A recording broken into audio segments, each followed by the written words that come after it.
Crown Jewel, and Triple H, he did it. He finally did it. Did what? Book a good show? No, you idiot. Ah! He finally shows up to work after weeks being absent. Whoop-de-doo, a Pollovac! Let me fill you in what's been going on since you've been gone. Raw and SmackDown ratings have been equivalent to the water in my toilet. It's been going down the drain. People keep calling me, asking me, Bobby Monsoon, what do you think about Crown Jewel, man? Do you think Triple H cooked this PLE? Whoa. Let's not get ahead of ourselves, buddy. Did Triple H cook? Absolutely not. But he showed up to the kitchen. We gotta give him that. But you gotta do a lot more than just show up to the kitchen, Pollovac. You actually gotta pull some food out the freezer, right? Thaw it out, grab some seasoning, grab some pots and pans, cut on the stove. I told y'all that I'm not putting WWE over until I see that magic word that starts with a C. Not clown show, not circus, not crap. Consistency. I'm not putting anything over until I see some consistency going on.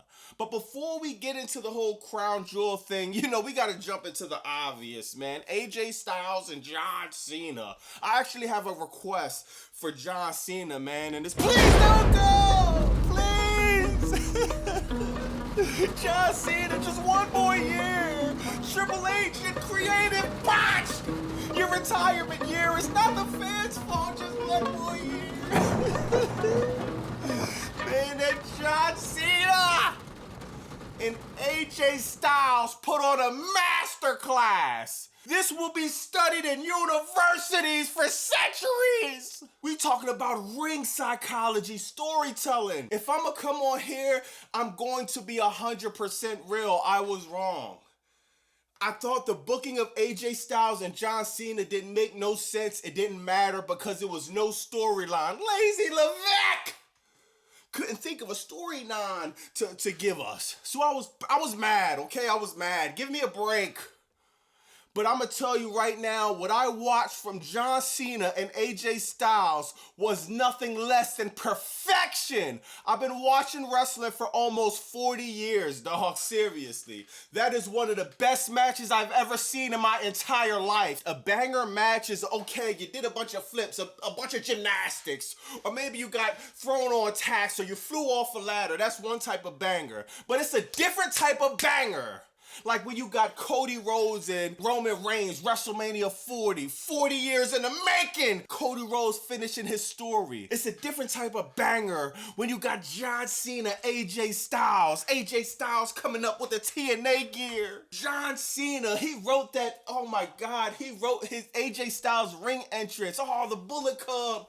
Dog, this is when wrestling is like literally magic. When you could toe the lines of reality and professional wrestling. That's the sweet spot for pro wrestling. That's the wrestling that I grew up on, dog. John Cena hitting a Sister Abigail. He's hit everybody moves. He hit the Undertaker moves. He hit everything. Then you got the Great Australia crowd. They got the fireflies in the air for Bray Wyatt.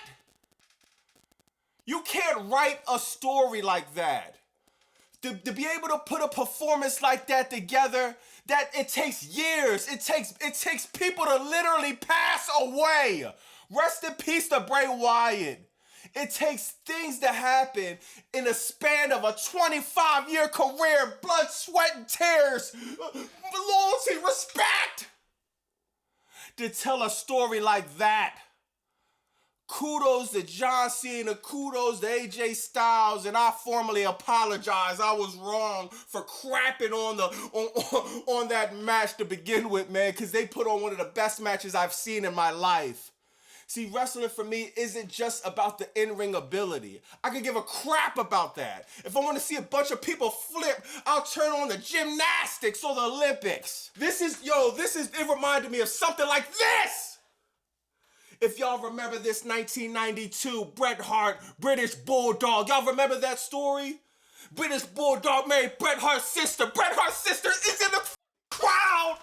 caught in between both of them. This is storytelling at its finest. It was on that level. We don't get that anymore. Paul Levesque.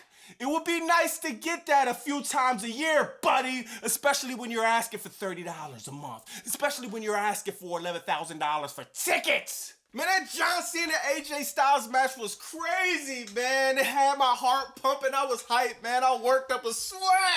Speaking of working up a sweat, here's a word from our sponsors. Y'all know your boy Bobby Monsoon been on his gym journey, but one of the hardest things I've been having is trying to hit my protein goals from just food alone. This is why I'm happy I'm partnering with Transparent Labs. Each serving gives you 28 grams of protein sourced exclusively from grass-fed cows. That means no artificial sweeteners, dyers, fillers. Everything is third-party tested, so you know exactly what you're putting in your body. My favorite thing is how smooth it is and how I never get bored because it's 14 flavors to choose from. For a limited time, Transparent Labs is hooking you up. When you subscribe to their grass-fed whey protein, you get a starter kit absolutely free. You get this shaker bottle, you get 5 single serving packs of their top flavors so you can figure out which one you like the best. By clicking the link in my description or hitting the QR code, you can get 10% off your first order. That automatically applies at checkout. Shout out Transparent Labs for sponsoring the video. Now let's get back to it. Now the first match, you got Bronson Reed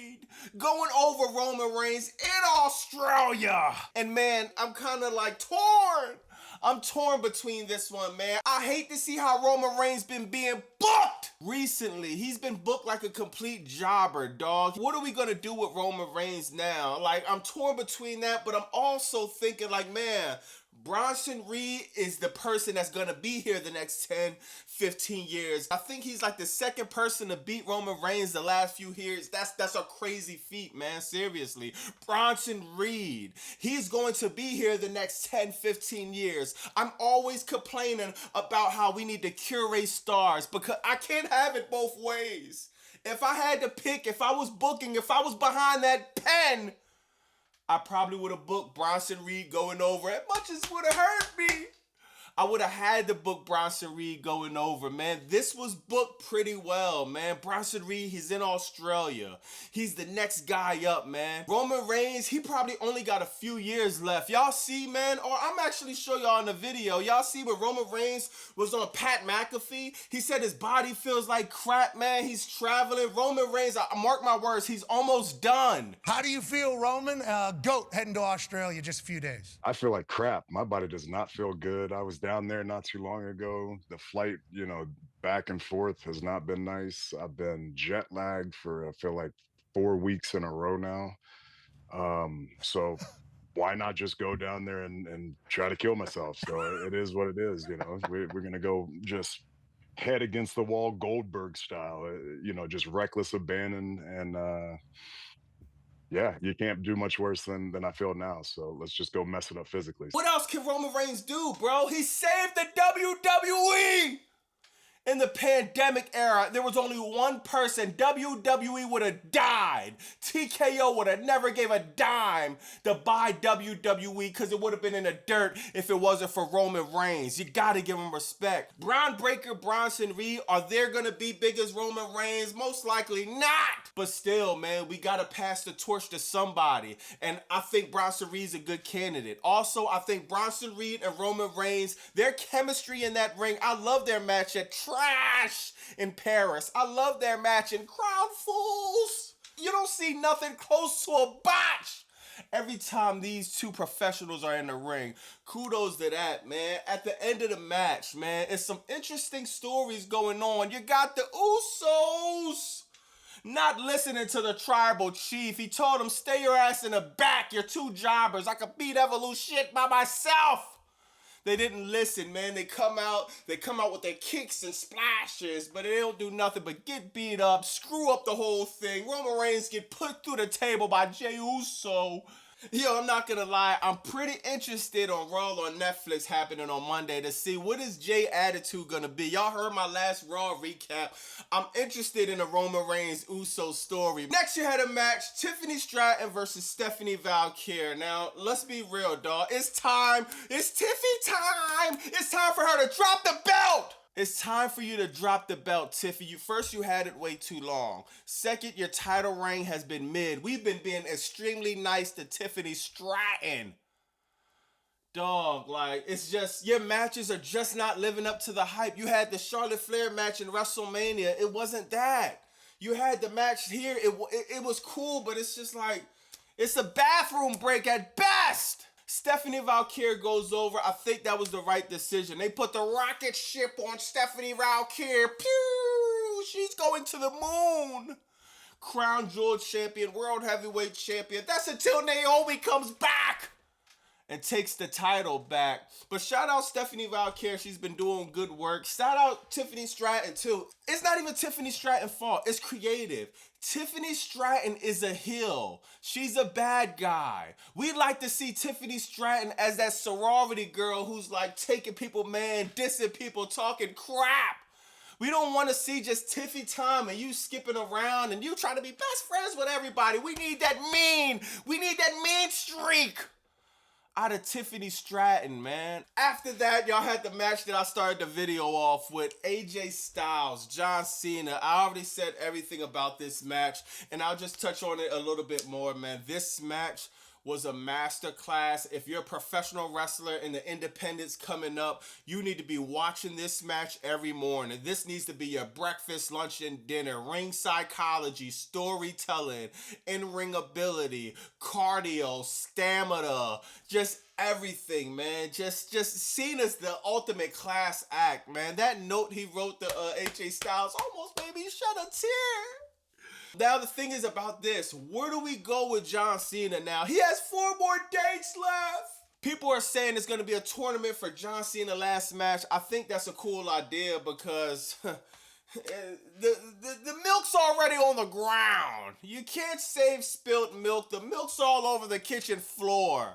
So now we're stuck with only 4 dates left and 0 chance to tell any storylines. Let me know in the comments what y'all think, man. Let me know the 4 people y'all want to see Cena go against. But to be honest, we know it's probably not going to be 4 people. His last 4 appearances, probably only 2 of them going to be opponents. And another 2 is going to be promos or something like that, unfortunately. But in my eyes, after that match he just did with AJ Styles, Cena can't do no wrong, man. It's going to be you're going to see the levees break in my eyes at Cena's last match, man. I'm going to be crying like a girl. My pillow's going to be soaked.